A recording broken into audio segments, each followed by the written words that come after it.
좋은 아침입니다. 우리 찬양하시면서 아침 체프를 함께 드리시도록 하겠습니다.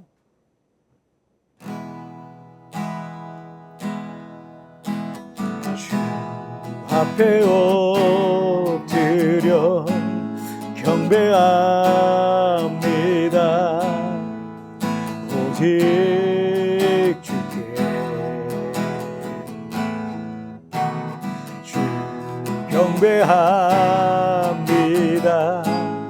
다른 신 아니 오직 주께 나의 모든 우상들 나의 보좌 모두 다 내려놓고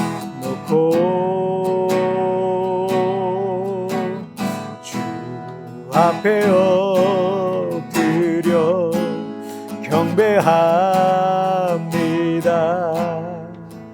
오직 주께.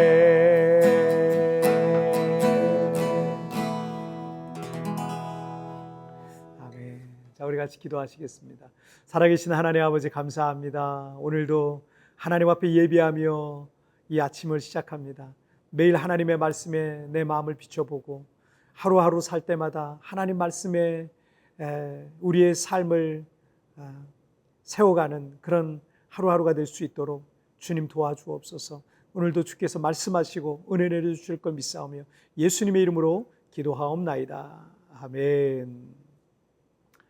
오늘 우리에게 주신 하나님 말씀은 시편 106편 34절부터 42절까지의 말씀 제가 봉독해 올리도록 하겠습니다. 그들은 여호와께서 멸하라고 말씀하신 그 이방 민족들을 멸하지 아니하고 그 이방 나라들과 섞여서 그들의 행위를 배우며 그들의 우상들을 섬김으로 그것들이 그들에게 올무가 되었도다. 그들이 그들의 자녀를 악귀들에게 희생제물로 바쳤도다. 무죄한 피 곧 그들의 자녀의 피를 흘려 가나안의 우상들에게 제사함으로 그 땅이 피로 더러워졌도다. 그들은 그들의 행위로 더러워지니 그들의 행동이 음탕하도다. 그러므로 여호와께서 자기 백성에게 맹렬히 노하시며 자기의 유업을 미워하사 그들을 이방 나라의 손에 넘기심에 그들을 미워하는 자들이 그들을 다스렸도다. 그들이 원수들의 압박을 받고 그들의 수하에 복종하게 되었도다. 아멘. 우리 대한민국은 전 세계에서 가장 안전하고 깨끗한 나라 중에 하나입니다. 유럽과 미국, 아프리카와 동남아 등등에서는 이 마약류라고 할 수 있는 대마초 같은 것들은 이미 합법화된 곳이 여러 나라가 있을 정도로 마약 중독이라는 게 심각한 상태입니다.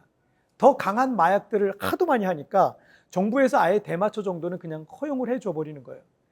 왜 마약에 중독이 되고 그 중독에서 헤어나올 수가 없냐면 마약류는 자제력을 발휘할 수 있는 우리 뇌의 일부를 변화시켜 버리는 거야.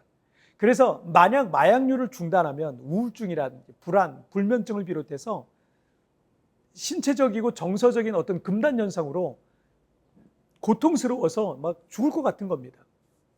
그러니 한번 마약에 손을 댄 사람이 그 중독에서 빠져나온다는 게 거의 불가능에 가깝다는 겁니다. 마태복음 18장 8절을 보시면 만일 내 손이나 발이 너를 범죄하게 하거든 찍어내버리라. 장애인이나 다리 저는 자로 평생의 영생에 들어가는 것이 두 손과 두 발을 가지고 영원한 불에 던지는 것보다 나으니라. 여러분, 이게 얼마나 끔찍한 말씀입니까? 그런데 이렇게까지 해야 될까요? 범죄하는 손과 발을 찍어버리기 시작하면 우리 중에 온전한 지체를 갖고 있는 사람은 아무도 없을 겁니다.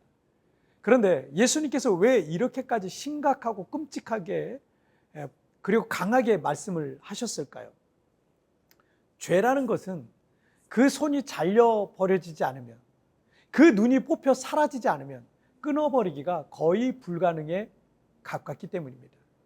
마치 마약 중독과 같이 얼마나 끈질기게 우리를 괴롭히는지 모릅니다.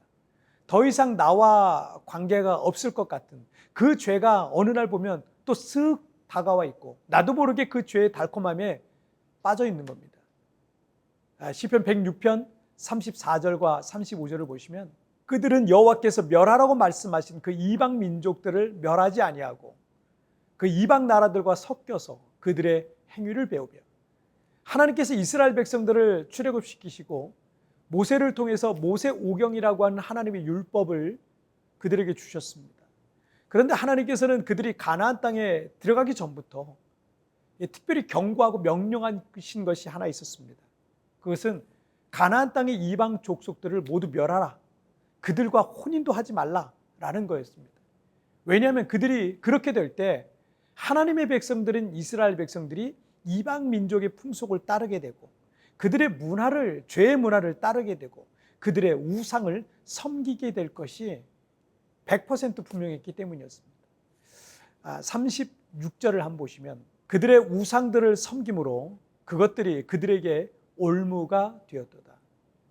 결국 이스라엘 백성들은 가나안 땅에 우상 숭배를 하게 되었습니다. 이 구절 하반절에서 그것들이 그들에게 올무가 되었도다라고 하셨는데 토끼든 멧돼지든 심지어 곰과 같은 맹수라 할지라도 사냥꾼이 펼쳐놓은 올무, 올가미에 걸리기만 하면 절대 빠져나올 수가 없는 상태가 되어버리는 겁니다. 죽은 목숨이죠. 어떤 중독도 그렇고 죄도 그렇습니다.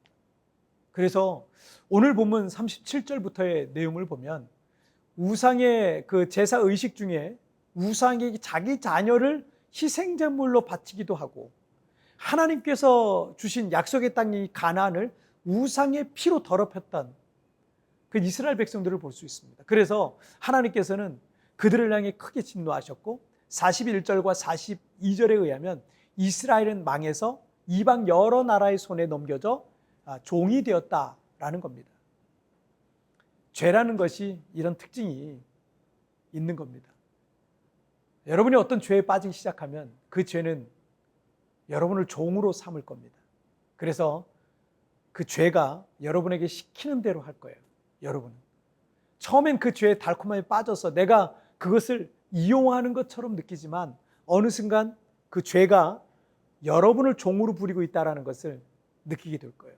그리고 이스라엘이 그 죄로 인해 망했던 것처럼 여러분도 우리도 그 죄로 인해서 몰락의 길을 걷게 되는 겁니다. 예수님께서도 손이 죄를 범하면 잘라버리라, 눈이 죄를 범하면 뽑아버리라는 식으로 말씀하셨고 오늘 보면 34절에서도 그 이방 민족을 멸하라 하셨는데 그렇게까지 심하게 할 필요가 있을까라는 생각이 들 겁니다. 하지만 죄라는 것을 용납하기 시작하면 그 죄는 반드시 나의 주인 노릇을 하려고 들 것입니다. 그리고 반드시 나를 그 죄의 종으로 만들어 버릴 것입니다. 그만큼 강력합니다. 우리는 사람과의 관계에 있어 너그럽고 온유할 필요가 있습니다. 하지만 죄와의 관계에 있어 우리는 매우 단호해야 하는 겁니다. 다른 사람에 대해서는 얼마든지 용서하고 용납하고 이해해야 하지만 죄에 대해서만큼은 조금도 용납하고 틈을 줘서는 안 되는 겁니다. 그래서 에베소서 4장 27절에서 마귀에게 틈을 주지 말라라고 말씀하셨던 겁니다. 그렇게까지 할 필요가 있을까라고 할 정도로 우리는 죄에 대해서만큼은 단호하고 또 단호해야 한다는 것입니다. 그래야 죄를 이길 수 있는 거예요. 그것이 내가 살고 가정이 살고 교회가 살고 세상이 변할 수 있는 것입니다. 자, 우리 같이 기도하실까요? 살아계신 하나님 아버지 감사합니다. 죄에 대해서 그렇게까지 해야 할까라는 생각이 들 만큼 우리도 죄에 대해서 구별되고 단호하고 또 단호한 그런 태도와 자세를 가지고 살아갈 수 있도록 도와주옵소서. 어느 순간 그 죄 때문에 내가 망하고 내가 몰락해 가는데 하나님 그 순간순간 성령께서 깨달음을 주셔서 내가 죄에 대해서 단호하게 그리고 하나님 말씀에 온전히 서는 나의 삶이 되게 하여 주옵소서. 주님 오늘도 나를 붙잡아 주시고 함께 해 주실 걸 믿사오며 예수님의 이름으로 기도하옵나이다. 아멘. 여러분 투표에 나오는 오늘의 묵상 보시면서 개인적으로 묵상하시고요. 짧게라도 뜨겁게 기도하시면서 오늘 하루 주님과 동행하시길 바랍니다. 죄송합니다. 내일은 우리 리마인드 3분 메시지를 통해서 여러분 찾아뵙도록 하겠습니다. 여러분 오늘도 승리하시고 주님과 동행하시길 바랍니다.